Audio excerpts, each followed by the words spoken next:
আসসালামু আলাইকুম। আজকে হবে পাঙ্গাস মাছের মাথার লেজ পেট ভুনা। দেখুন কাঁচা মাছটাকে এভাবে ভেজে তেল দিয়ে ভেজে মশলাটাকে ভাজতে হবে। তারপরে হলুদ মরিচ দিবে। হলুদ মরিচ দিয়ে মশলাকে একটু ভালোভাবে কষিয়ে নেব।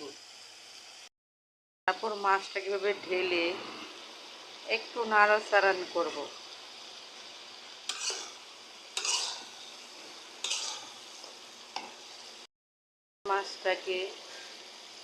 ভাজা মাছটাকে একটু কষিয়ে হালকা করে একটু পানি দিয়ে দিব।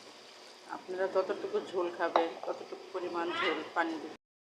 দেখুন পাঙ্গাস মাছ মাথার লেজ পিঠ হয়ে গেল আমার রান্না।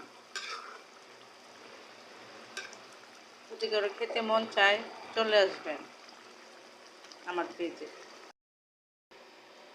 Tata, by.